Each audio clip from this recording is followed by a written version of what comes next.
어, 알았어요.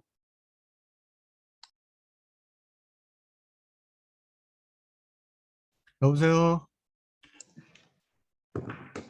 안녕하세요. 네, 다시 들어와 주셔야 되네요. 네, 네. 이러다가 다시 들어와 주세요.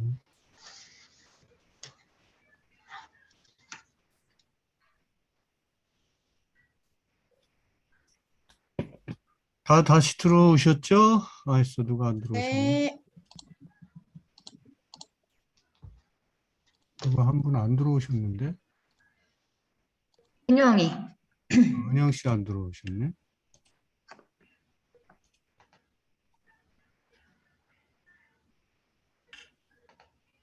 누가 얘기를 좀 해주셔야 돼요.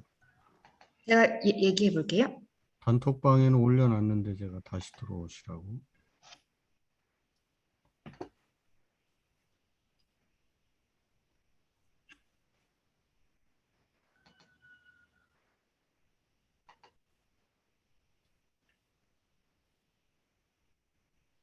메시지 보냈어요. 네. 아이고, 죄송합니다. 이게 기술진을 하나, 두든지 해야지.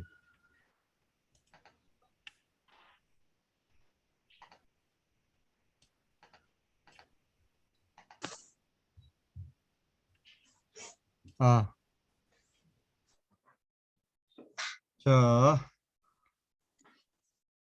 제 목소리 잘 들려요? 뭐 잘 안 들린다고 그랬죠? 잘 들려요. 지금은 잘 들립니다. 그래요? 아까 뭐가 좀 문제가 있었나 봐. 그죠? 소리 자체도 그렇고. 네. 오케이. 자, 효순 씨는 이사도 잘 하시고요. 네. 네, 좋은 데로 이사하셨죠? 아이, 그냥 뭐 오순도순 살게 되었어요. 진짜 좋은 데로 이사하셨나 보네. 음, 음, 오순도순 붙어서 이렇게 더 가깝게 지내게 되었어요. 그런 말이에요. 약간 좋은 거잖아요. 오순도순. 네,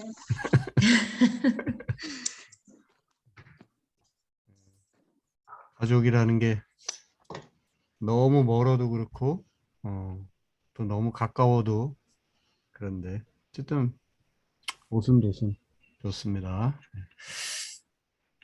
자, 은영? 은영이는 지금 와이파이가 잘 안 터진다고. 자, 은영 씨는 네. 아까는 들어왔었어요? 아니, 모르겠어요. 저도 늦게 들어와가지고. 은영 씨가 여기 들어오기는 들어와야 되는 거 아닌가? 뭐라 그랬냐면 그 친정 식구들 오신다고 그래가지고 그 뭐지? 이어폰으로 들으신다고만 그랬어요. 네. 그거 그러려고 그래도 들어오셔야지. 지금 그죠? 들어온 것 같아요. 들어오고 있는 것 같네. 네, 오디오 연결. 네. 네네. 네, 오늘 은영 씨는 그냥 그의 마음으로 영으로 우리와 함께 하고 우리는 얼굴과 얼굴을 맞대고 화면상이지만 그렇게 시간을 갖도록 하겠습니다. 자, 다들 신년 초 출발이 어때요?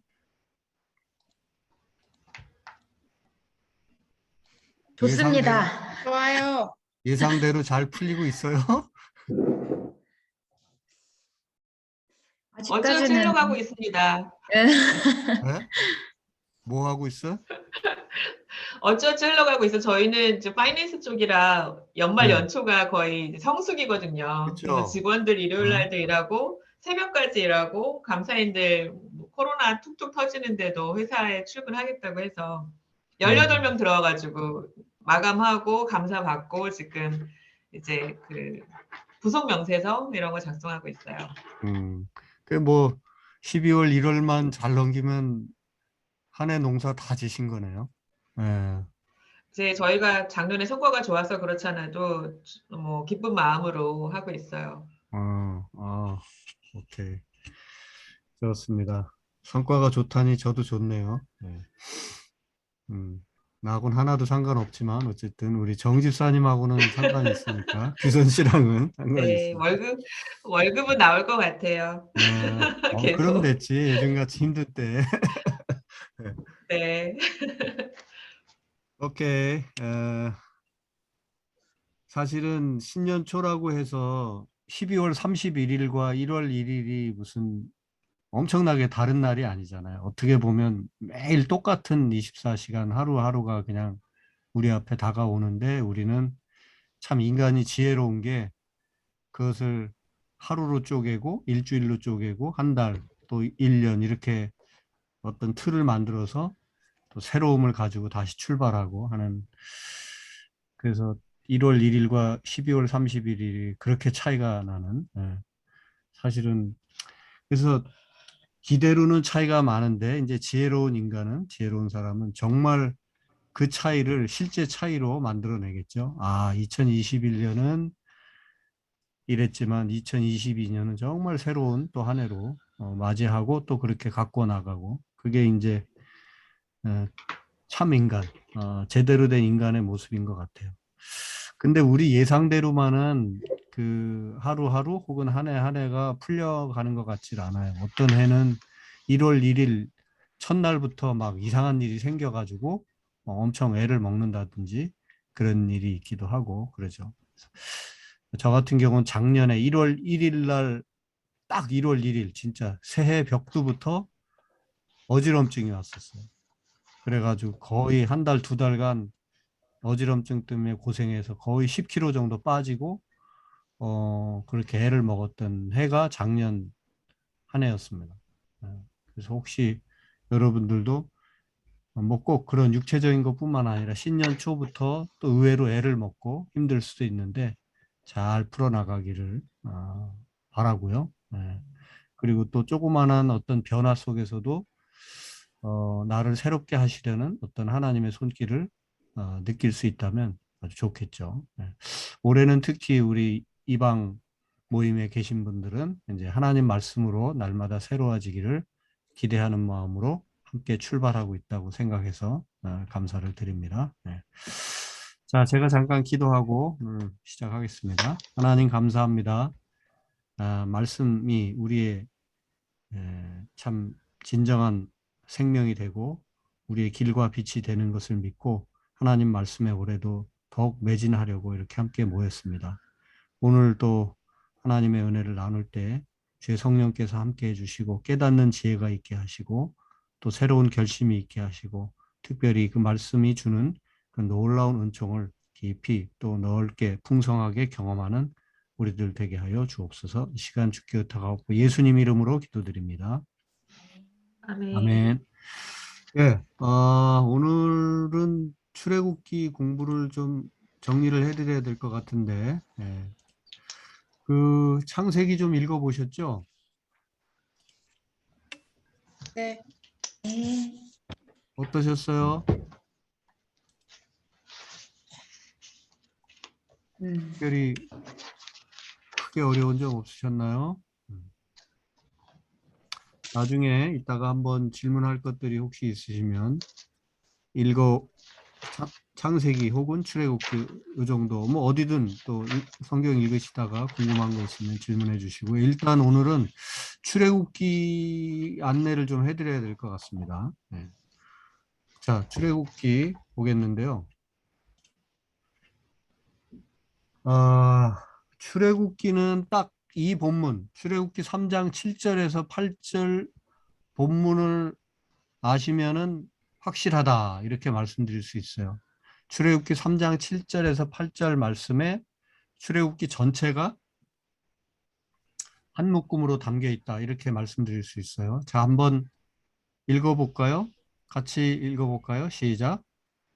여호와께서 이르시되 내가 애굽에 있는 내 내 백성의 백성의 고통을 분명히 보고 그들이 그들의 감독자로 말미암아 부르짖음을 듣고 그 근심을 알고 내가 내려가서 그들을 애굽인의 손에서 건져내고 그들을 그 땅에서 인도하여 아름답고 아름답고 광대한 광대한 땅, 땅, 젖과 젖과 꿀이 꿀이 흐르는 흐르는 땅, 곧 곧 가나안 가나안 족속, 족속, 헷 헷 족속, 족속, 아모리 아모리 족속, 족속, 그리스 그리스 족속, 족속, 히위 히위 족속, 족속, 여부수 여부수 여부수 족속의 족속의 족속의 지방에 지방에 지방에 데려가려 데려가려 데려가려 하노라. 하노라. 하노라. 네. 아멘. 예, 여기에 일곱 가지 동사가 이제 동사 내지는 동사 뭐 구, 동사절 이런 것들이 있는데요. 보고, 듣고, 알고, 또 내려가서 건져내고 인도하여 데려가려 하노라. 요 보이죠, 그죠? 예. 요 구조, 요 구조에 출애굽기가 다 담겨 있다. 이렇게 볼 수 있어요. 자, 이제 구조부터 먼저 말씀드렸는데 이게 하나님의 마음이에요. 하나님의 마음은 뭡니까? 백성이 고통받는 것을 분명히 보시고 그리고 그들의 근심 소리를 부르짖음을 듣고 그리고 그 근심을 알아주시고 그다음에 보고 듣고 아는 것으로 끝나지 않으시고 이제 직접 하나님이 내려가셔서 그들을 건져내고 그다음에 좋은 곳 약속의 땅 젖과 꿀이 흐르는 땅으로 인도하셔서 마침내 그곳까지 데려가려 하노라. 요게 이제 출애굽기 내용이에요. 그리고 실제 바로 요 말씀대로 그 애굽의 바로 치하에서 신음하던 그 노예 생활에서 신음하던 그 합비루들 이스라엘 백성들을 구해내고 홍해를 건너서 광야로 이끌어내시고 광야 40년을 거쳐서 마침내 요단 동편에서 요단 서편으로 요단강을 건너서 가나안 땅, 젖과 꿀이 흐르는 땅, 여기 성경에 있는 대로 거기에 일곱 족속들, 가나안의 원래 원주민들 그 족속들이 가나안, 헷, 아모리, 브리스, 히위, 여부스 족속들이 살고 있는 그 땅, 그 땅으로 인도하셔서 데려가신 이야기가 출애굽기입니다. 네. 자, 이렇게 볼 수 있어요. 보고 듣고 알고에 해당하는 내용이 출애굽기 1, 2장입니다. 하나님이 그들의 고통당하는 것을 보시고 그리고 부르짖음을 아유 살려주세요. 우리 너무 힘들어요 하는 부르짖음을 들으시고 그 다음에 그들의 근심을 알고 그래서 그 내용이 1, 2장이고 그 다음에는 이제 구체적으로 손을 쓰시는 거죠. 그들을 구해내시기 위해서 그래서 3장부터 11장까지가 내려가시는 이야기. 그리고 12장은 결정적으로 이제 그들을 건져내시는 장면. 그리고 13장에서 24장까지는 이제 건져내신 이스라엘 백성들, 구원해 내신 이스라엘 백성들을 이제 하나씩 이리저리 이런저런 경험을 하게 하면서 인도해 가시는 모습. 그리고 이제 데려간다고 하는 표현 속에 25장부터 40장까지는 성막에 관한 이야기거든요. 성막은 광야 40년 동안 이스라엘 백성들을 끊임없이 이렇게 이곳저곳으로 데려가신 그리고 갈 때마다 성막을 앞세워가고 머물 때마다 그 성막을 중심으로 이스라엘 백성들이 텐트를 치고 진을 치고 머무르고 다시 또 이동할 때는 성막을 앞세우고 다시 또 이동하고 다시 또 머무르면 성막을 가운데 치고 그 주변으로 이제 텐트를 치고 이렇게 그래서 그들의 모든 삶의 중심에는 성막이 있었어요. 그래서 그 성막에 대한 내용이 후반부에 25장부터 40장까지 좀 길죠. 요 내용이 있습니다. 그래서 이런 구조로 돼 있다는 거. 1, 2장 보고 듣고 알고 3장에서 11장까지 내려가서 12장은 건져내는 장면, 13장에서 24장은 인도하는 하시는 장면, 25장에서 40장 데려가시려 하노라 하시는 하나님의 마음이 잘 담겨 있는 그런 대목 이렇게 볼 수가 있습니다. 자, 출애굽기는 뭐니 해도 그 출애굽기의 인물 이제 주인공은 모세겠죠, 그죠? 네. 모세가 하나님의 대행자 역할을 합니다. 네. 자, 좀 전에 그 보고 듣고 알고 내려가서 그랬죠, 그죠? 하나님이 내려가셔서 뭔가 이제 조치를 취하시는데 바로 그 내려가시는 하나님의 역할을 대신하시는 거죠. 하나님이 모세를 끄집어내 가지고 모세를 통해서 하나님의 액션을 이제 내려가시는 하나님의 모습을 거듭 보여줍니다. 네. 그래서 성경에는 보면 이 모세가 이제 그 가장 대표적인 인물이기도 한데 하나님의 대행자를 통해서 하나님께서 이렇게 일하시는 그런 경우를 많이 보게 됩니다. 사실 이제 그런 유명한 이런 인물들이 있지만 우리 모두가 사실은 하나님의 대행자들입니다. 하나님은 우리가 없어도 무언가를 다 해내실 수 있는 분이에요. 세상을 다 만드신 분이고 우리를 빚으신 분이니까요. 그런데 굳이 하나님은 꼭 누군가를 불러내서 그를 통해서 당신의 일을 이렇게 하시는 경우가 참 많아요. 그래서 오늘날에도 우리가 살아가면서 하나님의 부르심을 느낀다고 하는 거, 그래서 나를 통해서 하나님이 당신의 일을 하신다는 거, 이런 생각들을 우리가 할 수 있다면 그보다 더한 복이 없고 그보다 더한 인물이 없는 거죠. 믿음의 인물이. 그래서 우리가 모세와 같이 산다라고 하는 것은 하나님의 부르심을 느끼고 하나님의 그 부르심 따라 하나님의 사람으로 살아가는 것, 하나님의 대행자로 살아가는 거죠. 저나 여러분들이 다 그런 놀라운 인물들로 하나님의 부름을 받은 자들이라고 생각합니다. 그 부르심을 느끼고 그 부르심대로 살아가는 인생이 가장 아름답고 복된 위대한 인생이 되는 것입니다. 자, 한 위대한 인생, 모세의 일생을 보면 크게 세 가지로 나눌 수가 있어요. 그 모세는 120년을 살았는데 그 120년에 꼭 3분의 1, 3분의 1, 3분의 1씩 40년은 바로의 궁전에서, 또 중간에 40년은 미디안 광야에서, 그리고 마지막 40년은 이제 이 우리가 읽게 되는 출애굽의 지도자로, 이스라엘 백성들을 구원해내는 그 해방의 지도자로 쓰임 받게 되죠. 그래서 아시는 대로 모세는 이제 출애굽기 1, 2장 초반에 보면 이제 이스라엘 백성들이 고통당하는 그 짧은 이야기, 그리고 거기에 그런 와중에도 하나님의 명령을 지키며 살아가는 그 뭐죠? 산파, 그 부하와 십부라라는 두 여인의 이야기가 잠깐이지만 나오게 되고, 바로 그렇게 하나님의 뜻에 순종하면서 왕보다도 하나님의 명이 더 무섭습니다 하는 마음으로 살았던 그런 뭐 힘없고 별것 아닌 것 같은 산파, 사실은 뭐 그렇게 썩 고급스러운 직업은 아니잖아요. 그러나 어떻게 보면 거꾸로 가장 귀한 직업이라고 할 수 있죠. 한 생명을 낳게 하는 이제 그런 직업인데, 어떤 명령이 떨어졌었죠? 출애굽기를 읽어보면, 출애굽기 1, 2장에 보면 왕들은, 이 지도자들은, 힘을 가진, 권력을 가진 자들은 생명 하나하나를 아주 우습게 여기는, 요즘에도 그런 경우들 많이 보잖아요. 네. 예수님 당시에도 그랬죠. 그죠? 예수님 헤롯 왕이 어린아이들을 막 낳는 대로 죽여라 하는 명령을 하니까 예수님이 어린 시절에 이집트로, 애굽으로 피난 가는, 잠깐 피난 갔다 오는 이제 그런 내용들도 있는데, 이 출애굽기에도 보면은 어떤 내용들이 있어요? 하나님이 그 이 히브리인들이 너무 숫자가 늘어나니까 히브리인들을 좀 통제하려고 히브리인 중에 남자아이들이, 사내 아이들이 태어나게 되면은 이렇게 아예 초기에 그냥 이 산파들이 야 정리해 버려라, 아이가 문제가 있다, 뭐 그러니까 이런저런 식으로 해서 아이를 생산을 하지 못하도록 그런 명령을 내렸지만, 산파는 그 명령을 받으면서 아 그래 바로가 명령한 거니까 그냥 순종해야지 이렇게 생각 안 했다는 거예요. 무슨 소리야? 바로는 그렇게 명령했다 해도 생명의 주인은 하나님이신데 하나님의 명에 순종하는 것이 진정한 인생이지, 이렇게 생각을 하고 바로에게 순종하지 않고 하나님의 명령에 따랐던 거예요.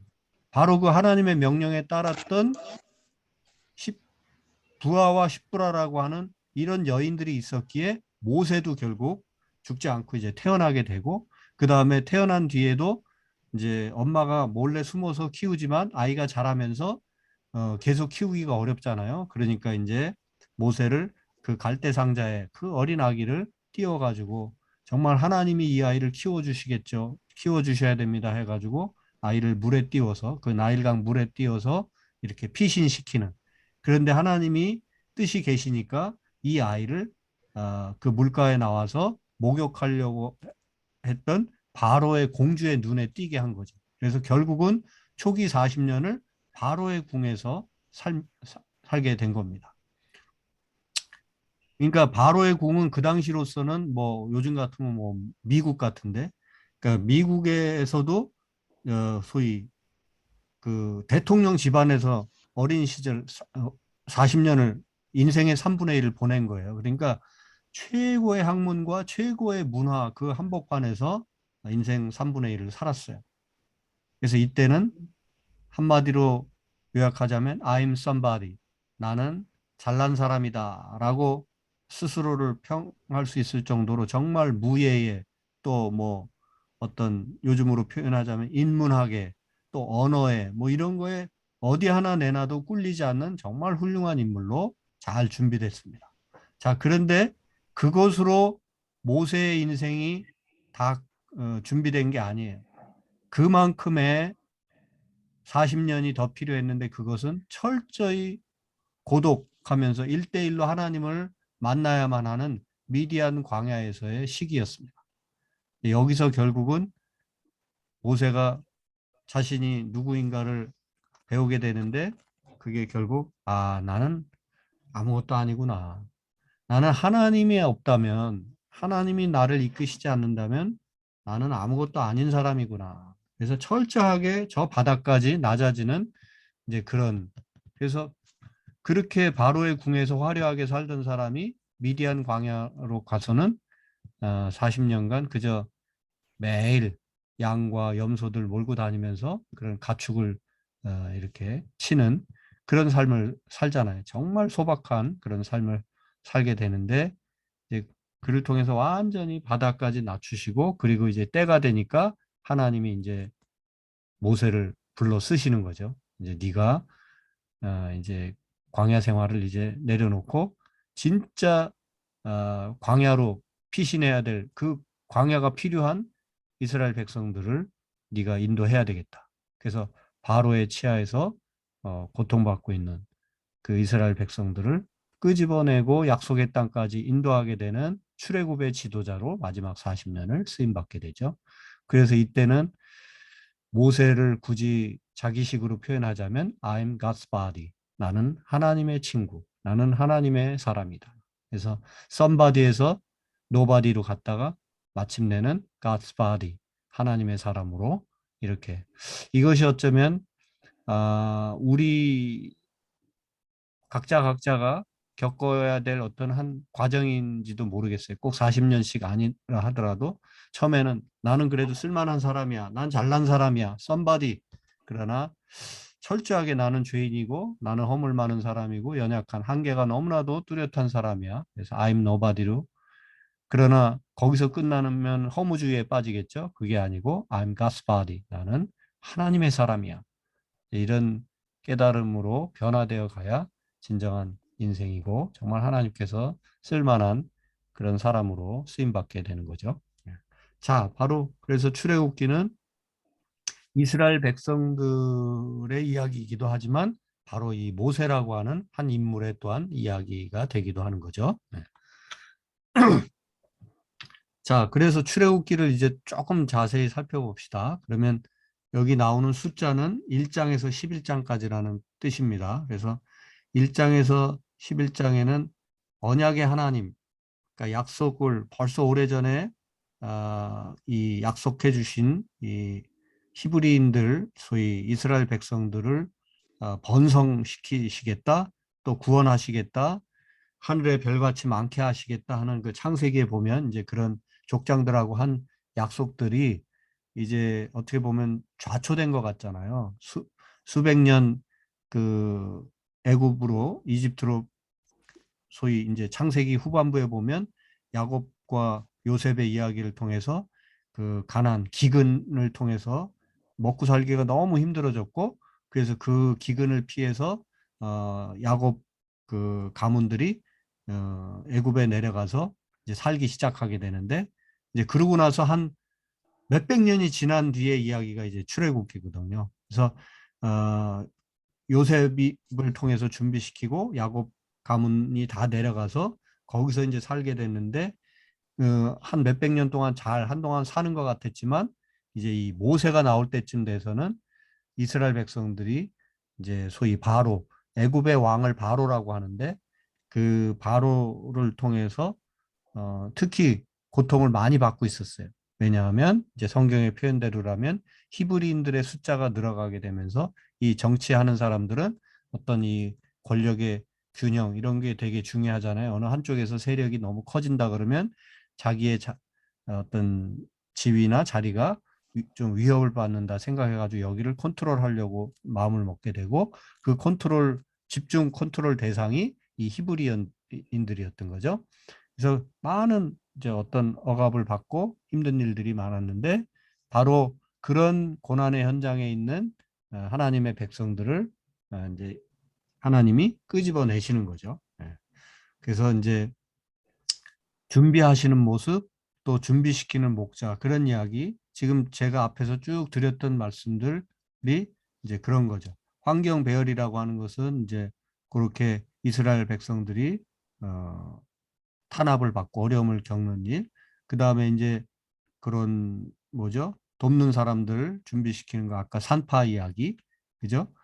그리고 이제 신비 체험과 기적 체험들을 계속 하게 되는데 모세가 하나님의 사람으로 쓰임 받기 위해서는 모세는 계속 거듭해서 아유 나 같은 사람이 뭘 하겠느냐고, 사실상 엄청나게 하나님은 바로의 궁에서 40년을 최고의 문물을 다 겪게 하고 준비시켜 주시고 또 미디안 광야에서의 그 고독의 시간들까지 완벽하게 준비시켜 주시고 이제는 쓸만한 때가 돼서 쓰시려고 하는데 이제 모세는 계속 아유 저 같은 사람이 뭘 할 수 있겠습니까 하면서 발을 빼려고 하죠.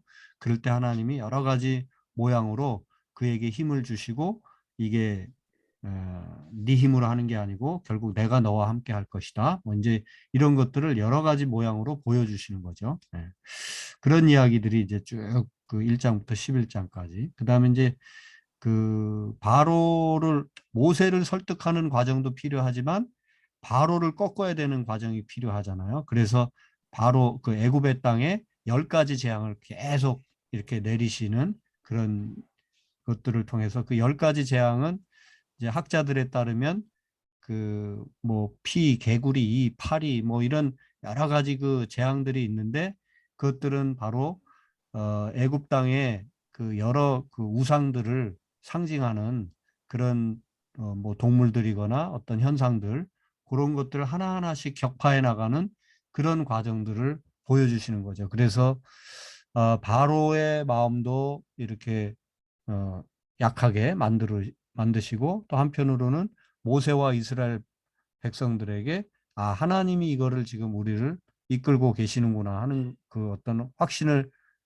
들 수 있도록 그렇게 모든 것을 준비하시는 하나님의 은혜, 이런 것들을 1장에서 11장까지 우리는 확인할 수가 있습니다.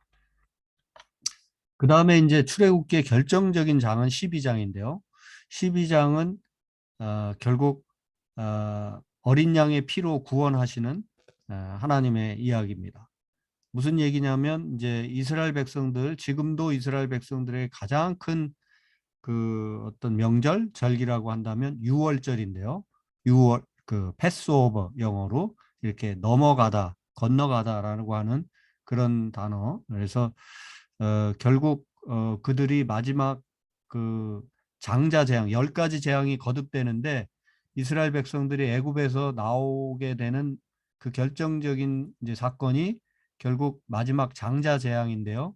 애굽 사람들 장자들은 많이 죽어 나갔어요. 그런데 이스라엘 백성들은 아무도 죽질 않았는데 어떻게 그게 가능했냐면 양을 잡아라. 그래서 그 양의 피를 너희들의 문지방, 그 다음에 문설주 이런 데다 돌아가면서 다 발라라. 그러면 내가 그 집은 피해가고 다른 집들에게만 그런 어떤 소위 말해서 생명의 공격을 하겠다. 이래가지고 결국 이게 이제 어린 양의 피를 문설주나 문지방에 바른 것 자체가 하나님이 피의 주인이시고 생명의 주인이시고 바로 그 하나님의 명령에 순종한 이스라엘 백성들은 해를 입지 않고 많은 그렇지 않은 애굽의 백성들은 어려움을 겪게 되는 이제 그런 사건이 바로 이 12장에 기록돼 있는 내용이거든요. 그리고 이제 양의 피는 바르고 가족들이 모여서 그 급하게지만 양 고기와 그다음에 무교병은 그 효모가 없는 빵이에요. 병은 떡병자고 없을 무자에다가 교는 효모할 때 그 교자예요. 그래서 빵에다가는 그 뭐죠? 이 부풀리게 하는 그걸 넣어서 먹고 그래야 되는데 아무것도 없는 빵을, 그러니까 씁쓸한 빵, 별로 맛이 없는 그 빵을 먹은 거죠. 그리고 쓴나물을. 그래서 이렇게 급하게 양고기와 무교병 쓴나물을 먹고 피를 바르고 이제 곧 탈출해야 되니까요. 그리고 복장은 나그네 복장이죠. 예, 그 이제 아주 간략한 언제라도 떠날 수 있는 그런 복장으로 그렇게 그 밤을 지새고 이제 새벽으로 이제 소위 바로의 치하에서 탈출하게 되는 이제 그런 장면이 12장입니다. 요즘으로 말하면 뭐 피를 바르는 거는 뭐 어떻게 표현하기 어렵겠습니다만 어쨌든 피를 바르고 그 다음에 뭐 쉽게 말하면 계란 후라이 하나 해 먹고 그 다음에는 그냥 보찜 하나 지고 그러고는 바로 급히 바로의 치하에서 탈출해 나온 거예요. 네.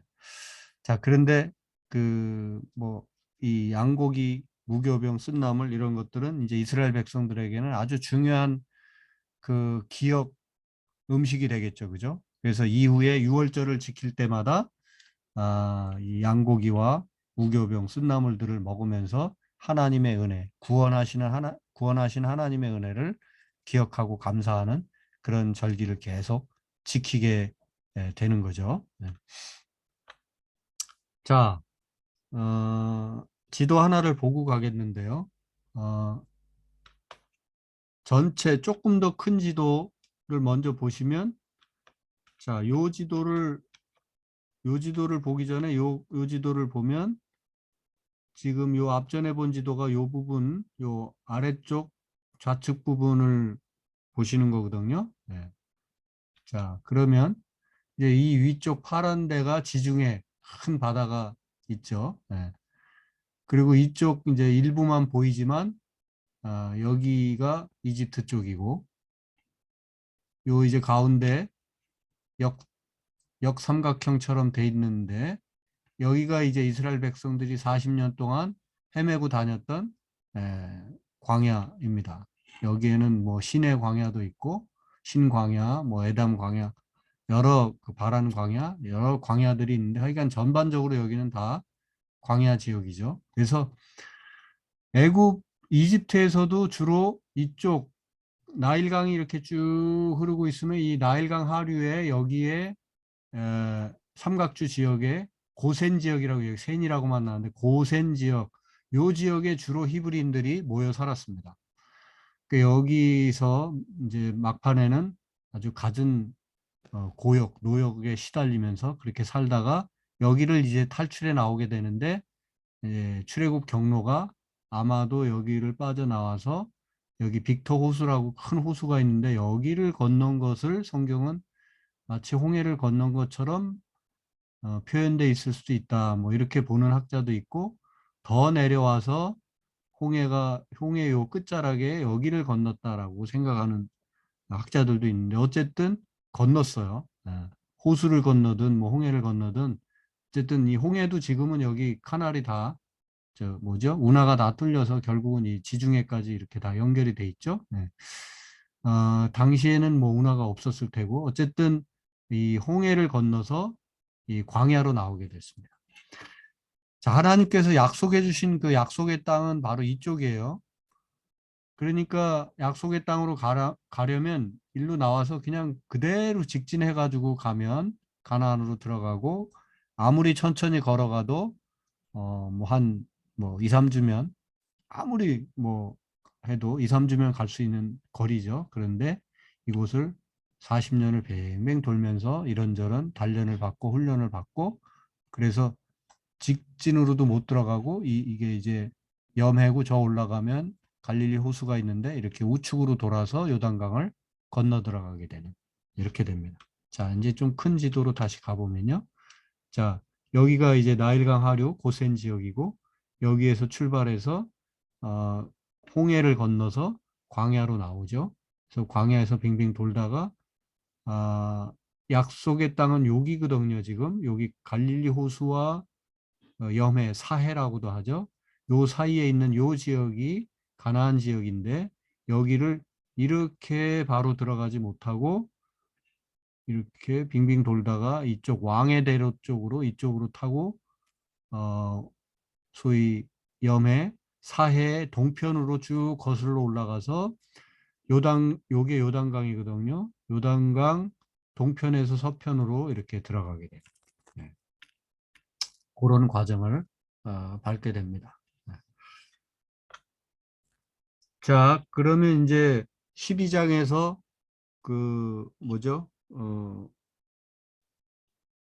애굽에서 탈출하게 되는 그 소위 피의 장이 12장이기도 하고 구원의 장이 12장이기도 한데, 자 이제 그렇게 해서 바로의 치하를 떠나서 광야로 나오게 되는데 광야로 바로 나갈 수는 없었고 홍해를 건너야만 했죠. 그래서 홍해를 건너는 내용, 그리고 홍해를 건너기 직전 건너서까지의 그 13장 14장 요 내용이 신앙의 어떤 기본 원칙 세 가지를 가르쳐주는 그런 말씀이라고 할 수 있습니다.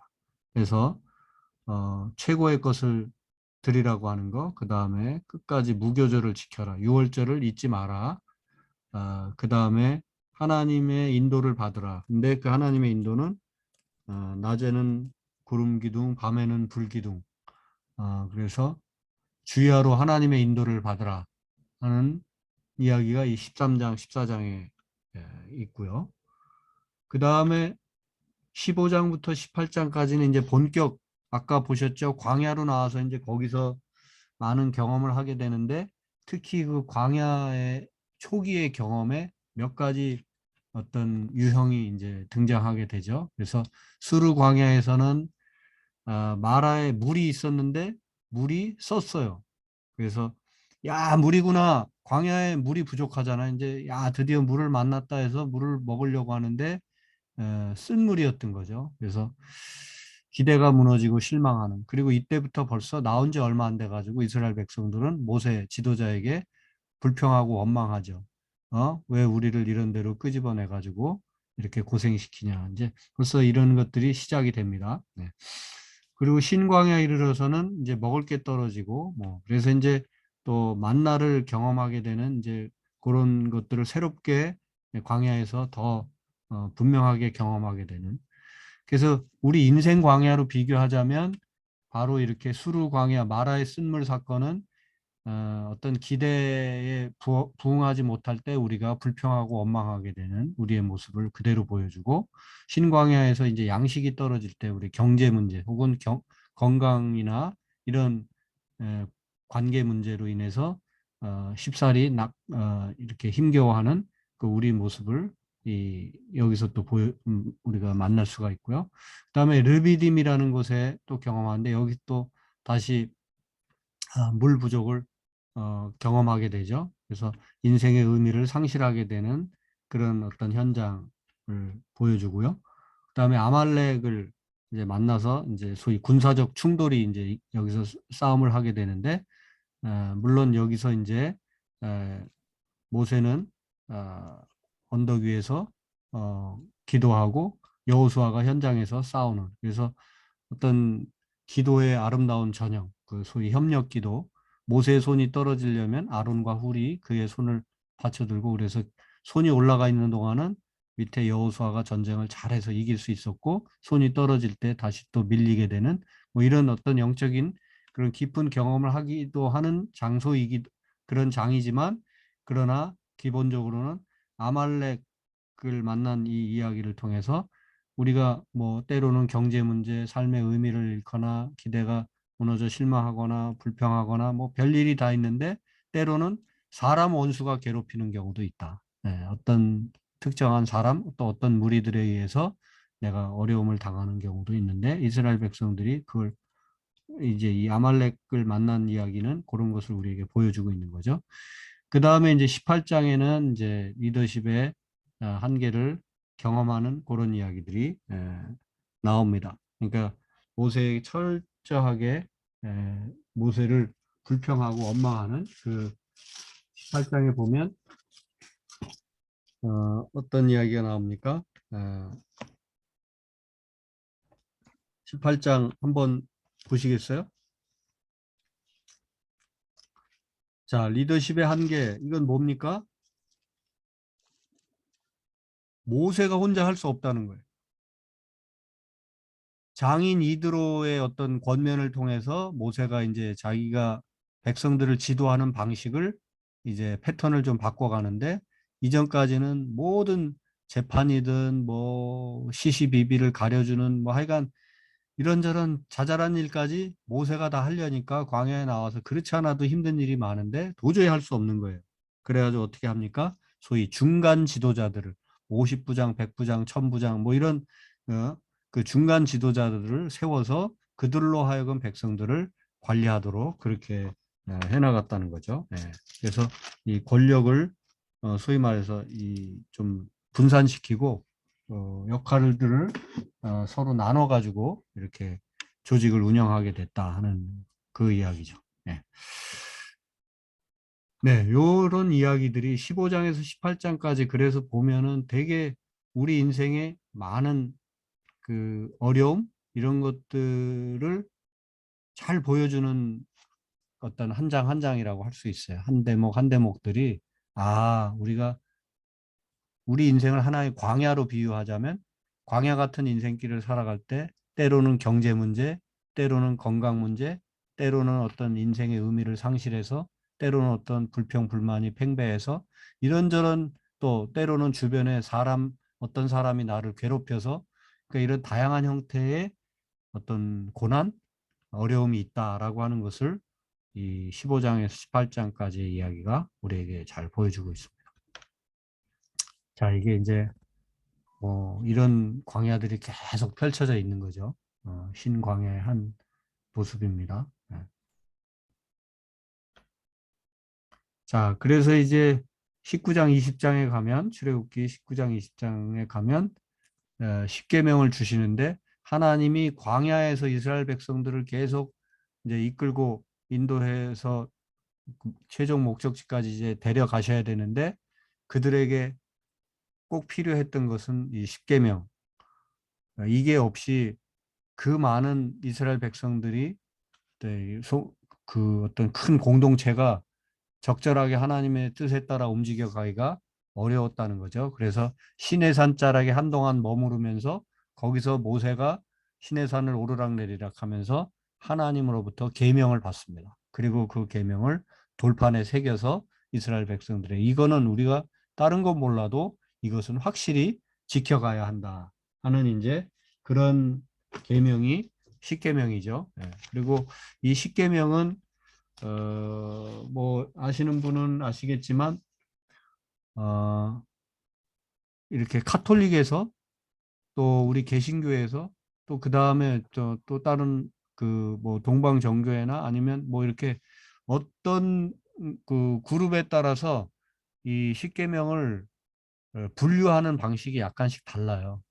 그래서 흔히 뭐 카톨릭 같은 데는 이 개신교에서 1계명, 2계명 나누는 것을 한 계명, 첫째 계명으로 보기도 하고, 그 다음에 유대인들은 첫 계명이 우리 개신교하고 또 많이 다른데 유대인들은 첫 계명이 이스라엘 백성들 중에 유대인들이죠. 이스라엘 백성들은 십계명의 그 전문이 있거든요. 나는 너희를 뭐 애굽에서 고통받는 너희를 탈출시킨 하나님이다라는 그래서 너희들에게 이런 계명을 주려고 한다 하는 그 전문을 일계명이라고 그렇게 부릅니다. 그런데 이 개신교 지금 나와 있는 요 틀은 우리 개신교에서 흔히 가장 일반적인 십계명 형태죠. 그래서 전문은 빼고 첫 번째 나는 그러니까 나 외에는 다른 하나님을 섬기지 마라 하는 이게 첫째 계명이고 두 번째 계명은 우상을 섬기지 마라 이렇게 돼 있는데 제가 알기로는 카톨릭 같은 경우는 나 외에 다른 신을 섬기지 말라, 우상을 만들지 말라. 이 원투 계명, 첫째, 두 번째 계명이 하나로 돼 있고 뒤에 가서가 또 분리돼 있고 이제 이렇게 좀 차이가 있습니다. 어쨌든 이렇게 10계명이 이제 일단은 여기 개신교 우리 흔히들 개신교에서 말하는 10계명에 따라서 한번 생각해 볼까요? 첫 번째 계명은 너는 나 외에는 가로 다른 신을 섬기지 말라. 다른 신을 내게 있게 하지 말라. 두 번째 계명은 너를 위하여 새긴 뭐를 만들지 말라? 우상을 만들지 우상을 말라. 만들지 말라. 그 다음에 세 번째 계명 너는 너의 하나님, 네. 하나님 너의 여호와 하나님 여호와 망령되이 이름을 망령되이 일컫지 말라. 네. 그러니까 첫째 계명은 다른 신을 섬기지 말라. 두 번째 계명은 우상을 만들지 말라. 세 번째 계명은 내 이름을 함부로 망령되이 부르지 말라. 네 번째 계명은 뭘 기억하라? 안식일, 안식일을 잘 기억해서 거룩히 지켜라. 네 번째 계명은 부모, 다섯 번째 부모를 내 공경하라. 부모를 공경하라. 여섯 번째 살인하지 말라. 살인하지 말라. 살인하지 말라. 일곱 번째 간통하지 네, 말라. 간음하지 말라. 여덟 번째 도둑질하지 말라. 도둑질하지 말라. 그 다음에 아홉 번째 거짓말하지 네, 말라. 이웃에 대해서 거짓 증거하지 마라. 그 다음에 열 번째 내 이웃의 집을 탐내지 탐내지 말라. 말라. 탐내지 이런 말지 식으로 마라. 돼 있는데 아까 말씀드린 것처럼 카톨릭 쪽 일부에서는 이웃에 대해서 거짓 증거하지 말라. 내 이웃의 집을 탐내지 말라. 그 다음에 요 내 이웃의 집을 탐내지 말라가 또 둘로 나눠져 있고 앞에 1, 2계명은 하나로 돼 있고 뭐 이런 식으로 조금 구조가 다르긴 한데 어쨌든 중요한 거는 바로 이렇게 10가지 대계명을 주시고 이것을 끝까지 지키면서 이 틀 안에서 공동체가 잘 유지되도록 그렇게 말씀을 주신 거죠. 그리고 이제 요 10계명뿐만 아니라 성경 이제 출애굽기 읽어보면 약간 세부 조항들이 조금 더 있다는 것을 알 수가 있습니다. 어쨌든 요 10계명. 네. 자, 이 10계명을 주시는 이유는 결국 이스라엘 백성들이 지나가는 광야 그리고 가나안에 들어가서 살게 될 그 땅 거기에 그 중근동 지역에는 이렇게 다양한 어떤 뭐 속된 말로 하면 잡신들이 많았어요. 그래서 여기서 이러저러한 잡신들을 다 이겨내고 오직 여호와 하나님만을 섬기고 살아라 하는 그런 뜻으로 이제 십계명을 주신 거죠.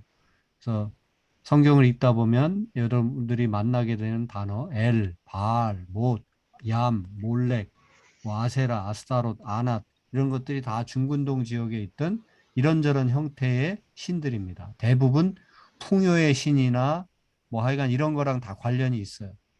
이런저런 거를 다 설명드릴 수는 없는데 간단히 그저 이렇게 표로 보시기 바랍니다. 그래서 풍요하고 항상 그 원시 부족들이 많이 생각했던 게 이 성적인 관계. 아무래도 성적인 관계를 통해서 거기서 자식이 생명이 나오고 하니까 그래서 풍요의 신을 쫓아가다 보면 결국은 이런 또 성적인 신들과도 연결이 되는 것을 볼 수가 있고요. 그래서 심지어는 풍요를 위해서 어디까지 가게 되냐면 그 신에게 가장 귀한 것을 바치자 그래가지고 이 인신제사, 그죠? 사람의 생명을 하나님께 신에게 바치면 그 신이 되게 기뻐하시고 생명을 바치는 거니까 뭐 그래가지고 뭐 아이고 갓난 아이를 바친다든지 또 처녀 여인을 바친다든지 이런 것들은 이렇게 그런 원시 종교에서 이 중근동 지역뿐만 아니라 인간들이 예전에 아직 깨달음이 덜했을 때 이런 일들이 많았고 중근동 지역에도 그런 배경들이 있었어요. 바로 그런 상황 속에서 하나님은 바로 이제 그게 농경 사회의 어떤 이런 다신교 현상들이 있는데 그래서 성경은 요거를 말하는 거죠. 결국 십계명을 통해서 이스라엘 백성들에게 하나님이 주시고자 했던 메시지는 이것저것 여기저기 기울이면서 다신교 노로 살 것이냐, 여호와 신앙으로 살 것이냐 이거죠. 예. 여기다도 절하고 저기다도 절하면서 살 것인가, 아직 오직 여호와 하나님께만 순종하면서 살 것인가, 이걸 도전하는 것이 이 출애굽기이고 그 중에서도 이 십계명 주신 이유라고 할 수가 있겠습니다. 자, 그 다음에 이제 자 보고 듣고 알고 그 다음에 내려가서 구해내고 인도. 인도하여 데려가려 하노라잖아요. 그죠? 25장부터 40장까지가 데려가셔야 되는데 데려가는 게 시간이 걸리잖아요. 그래서 데려가려 하노라, 끊임없이 하나님의 임재를 경험할 수 있도록 어떤 세팅을 해주시는데 그게 이 성막입니다. 이 이제 뭐 성막인데 쉽게 말하면 아주 대형 텐트라고 생각하시면 돼요. 여기 이게 이제 다 접었다가 폈다가 할 수 있는 그런 초대형 텐트. 이것까지 이 일꾼들, 레위인들은 다 걷어가지고 또 이동할 때는 어깨에 짊어지고 가고, 한 곳에 머무르게 되면 중앙에다가 이것을 치고 이 주변으로 이제 각 지파별로 이렇게 텐트를 치고 머무르는 거죠. 네. 자, 그래서 요 성막에 대해서 좀 공부를 해야 되는데 요거를 하려다 보면 시간이 좀 갈 것 같습니다. 그래서 다음 시간에 아무래도 이 성막을 공부해야 될 것 같아요. 요게 이제 위에서 내려다본 평면도. 네. 자, 그냥 다음번에 좀 자세히 말씀드리더라도 살짝 맛만 비춰드리면, 그리고 요 구약 성경의 길이 측정 단위에 규빗이라는 단어가 나오는데 요것도 한번 보시면 규빗은 손가락 끝에서부터 여기 펴지는 뭐죠? 팔꿈치. 무릎이 아니라 이걸 뭐라? 팔꿈치. 팔꿈치까지의 길이를 한 규빗이라고 그래요.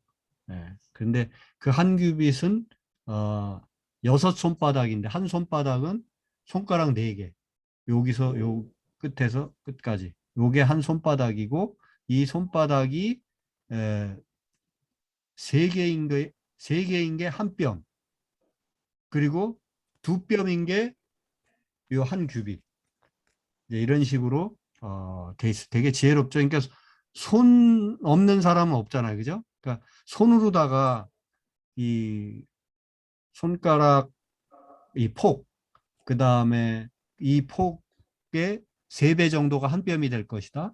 그리고 그 뼘이 2뼘 정도가 바로 이 손가락 끝에서 팔꿈치까지일 것이다. 대략 여러분들도 해보면 다 거의 비슷하게 나와요. 그래서 그걸 가지고 측량 단위로 써서 자를 가지고 다니지 않아도 팔만 어딘 붙어 있으면 다 팔로다가 다 이렇게 길이를 측정할 수 있었던 그런 이스라엘 백성들의 지혜를 또 볼 수가 있고요. 그래서 성경에 읽다 보면 규빗이라는 단어가 나온다는 거, 그 규빗은 손끝에서 팔꿈치까지 대략 뭐 한 55cm 정도, 53.2라고 여긴 돼 있는데 50cm에서 55cm 정도 되는 그런 사이즈입니다. 그래서 이제 요 정도까지 하시고요. 이제 성막에 대해서는 아무래도 조금 다음 시간에 좀 더 공부를 해야 될 것 같습니다. 네. 9시가 다 됐네요. 네. 혹시 질문이 있으시거나 뭐 오늘 또 뭐 배운 거 중에서 하시고 싶은 얘기가 있으신가요?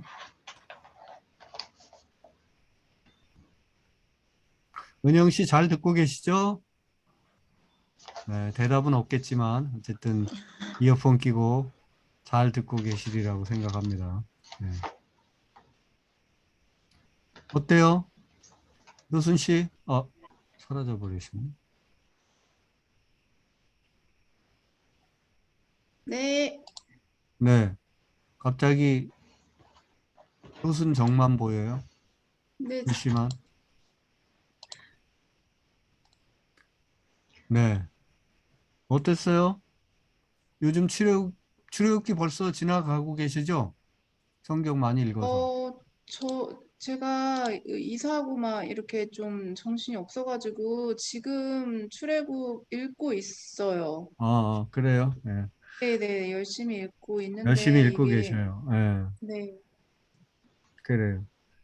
이제 출애굽기는 24장까지는 읽을만 해요. 근데 이제 25장부터 이 성막을 어떻게 만들고 어떻게 이동시키고 어떻게 설치하고 또 성막에 드나드는 제사장은 어떤 식으로 해야 되고 뭐 이제 이런 얘기 나오면 되게 좀 지루할 수도 있어서 사실 오늘 요거까지 좀 했으면 더 좋았을 텐데 시간이 안 돼서. 그런데 어쨌든 다음 시간에 좀 정리를 해드릴 테니까 출애굽기 25장 이후에 40장까지 후반부는 좀 반복되는 이야기가 있더라도 예를 들면 청색, 홍색, 자색 씨를 뭐 잘 꼬아가지고 뭐 어떻게 만들고 뭐 이런 것들이 다 성막은 하나님의 임재하시는 어떤 상징, 처소이기 때문에 여기다 정성을 다해서 이것을 제작하거나 아니면 드나들 때나 뭐 이럴 때 일정한 원칙과 하나님 명령에 따라서 그걸 잘 지키는 것이 하나님의 이게 순종하고 복종하는 이제 그런 뜻이 되겠죠. 오늘날로 말하면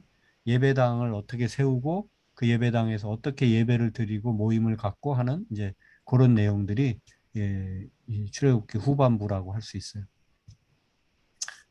네, 질문 혹시 권순아 씨, 우리 저 다시로 통일하기로 했어요. 우리 누구는 효순 씨, 은영 씨고 누구는 뭐 집사님이고 뭐 좀 그렇잖아요, 그죠? 예. 저한테도 교훈 씨라고 해도 돼요. 다 씨라고 합시다. 네.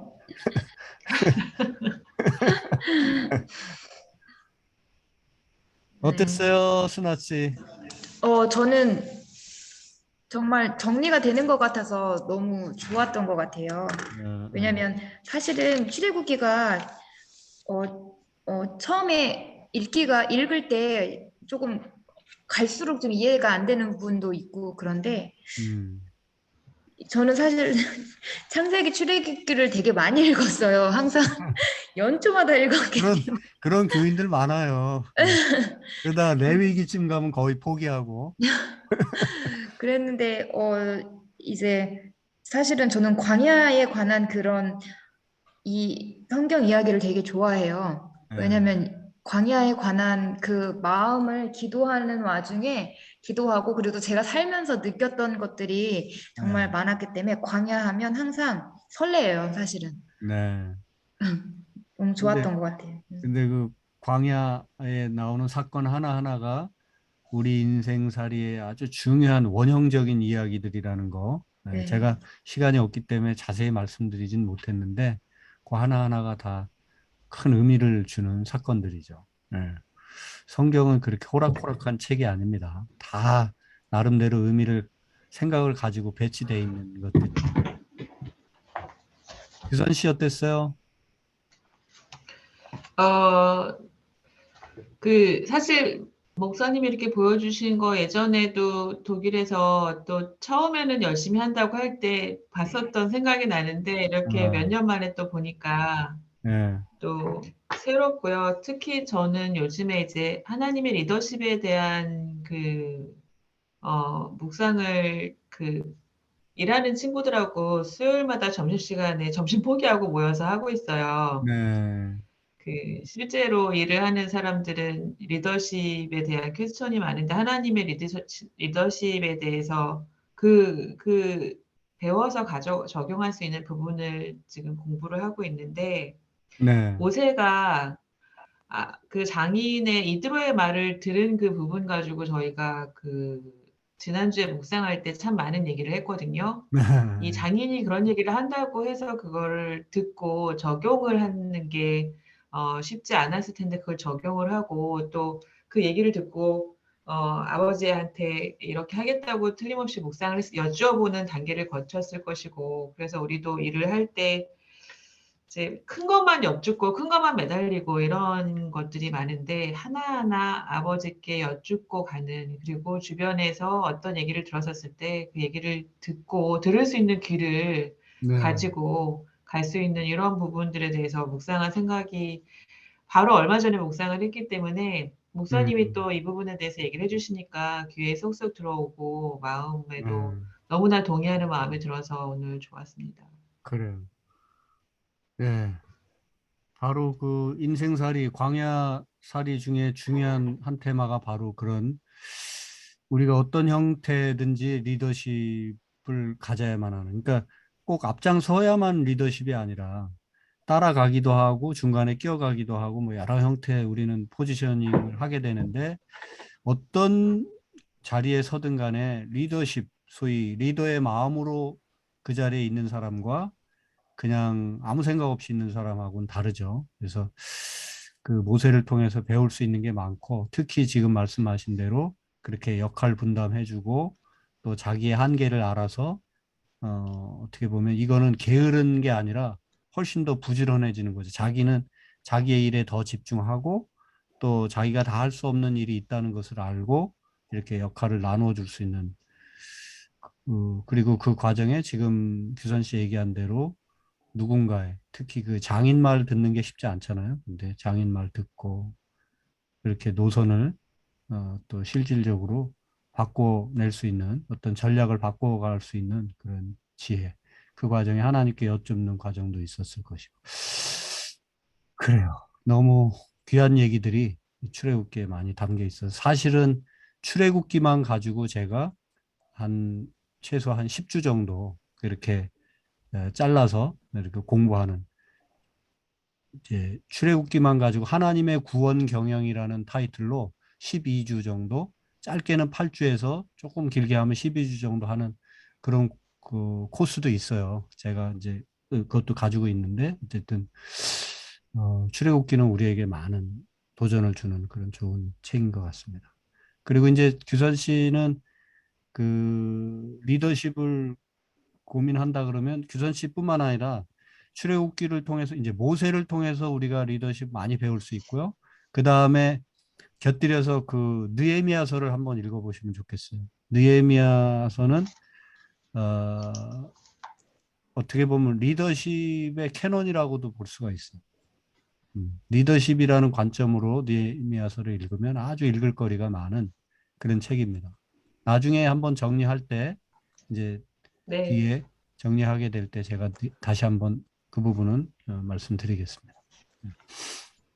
예, 우리 은영 씨는 계속 듣고만 계실 테고, 효순 씨 혹시 하시고 싶은 얘기 있어요? 질문이든 뭐. 그냥 너무 어 진짜 정리를 좀 잘 해주셔가지고 저도 정리가 딱딱딱 잘 할 수 있었던 것 같아요. 네, 그래서 그러니까 말씀하셨듯이 앞으로 이젠 출애굽 25장부터 성막 얘기 나올 때는 조금 디테일한 부분이 좀 많이 들어가 있을 것 같아서 그 네, 부분은 어려울 것 같은데 지금까지 말씀해주신 거는 정리가 나름 좀 된 것 같아요. 네, 네. 그래요. 어, 그리고 이제 저는 이렇게 어떤 기본적인 틀들을 최소한 요 정도는 좀 이렇게 소위 이제 저는 이제 이럴 때는 일본 말이 참 좋은데 왁구 최소한의 왁구 최소한의 틀 이런 거를 이제 가르쳐 드리지만 너무 거기에 또 얽매이실 필요는 없어요. 그러니까 그런 거를 몰라도 성경은 성경 그 자체로 아무것도 모르고 읽어도 때로는 엄청난 파괴력으로 나에게 어떤 도전을 주고 은혜를 줄 수 있는 책이다라는 것만은 분명하니까 이게 뭐 아직 손 목사한테 아직 뭐 강의를 못 들었는데 아니면 이거 세세하게 더 강의를 들어야만 말씀을 알 수 있을 것 같은데 뭐 너무 또 그렇게 얽매이시진 말고 그냥 모르면 모르는 대로 또 이렇게 읽어 가시고 다만 이제 제가 여러분들에게 도움이 될 수 있는 거는 읽어 가시면서 문득문득 드는 생각들 질문이나 뭐 혹은 뭐 이런 거 있으면 이렇게 저에게 질문해 주시면 제가 훨씬 더 답해 드리는 과정 속에 더 우리가 풍성해질 수 있을 거다 이런 생각이 듭니다. 네. 자, 그러면 우리가 오늘 여기서 마쳐야 될 것 같고요. 시간이 많이 가서 다음 시간에 요 성막하고 어, 성막에서 주로 되는 게 제사잖아요. 그죠? 성막이 존재하는 이유가 제사잖아요. 우리 오늘날 맞습니다. 교회당이 존재하는 이유가 예배이듯이 이제 그래서 그렇습니다. 그 이제 도서관으로 레위기로 갈까요? 자연스럽게 또 넘어가서 시간 되는 데까지 또 정리하고 공부하도록 가야 그렇게 하겠습니다. 네. 자, 그러면 28일이 되겠죠? 자연 네. 예, 네. 28일 08시 아니 거기 한국은 16시에 만나도록 하겠습니다. 네. 자, 효순 씨, 맞아 이게 벌써 10분이 지나니까 다들 힘들어 하시는데. 네. 지금 쉴 자, 그러면 오늘 규선 씨가 도서관으로 짧게 나가야 기도하고 마치겠습니다. 네. 아버지 하나님 감사합니다. 오늘도 이 귀한 시간 주셔서 저희가 그 아버지 출애굽기에 대해서 묵상을 하고 또 송교 목사님과 함께 어떤 식으로 아버지께서 저희의 어려움을 보고 듣고 알고 또 만져주시고 또 인도해 주셨는지에 대해서 알고 배웠습니다. 한 해를 시작하는 첫 해에 있습니다. 아버지가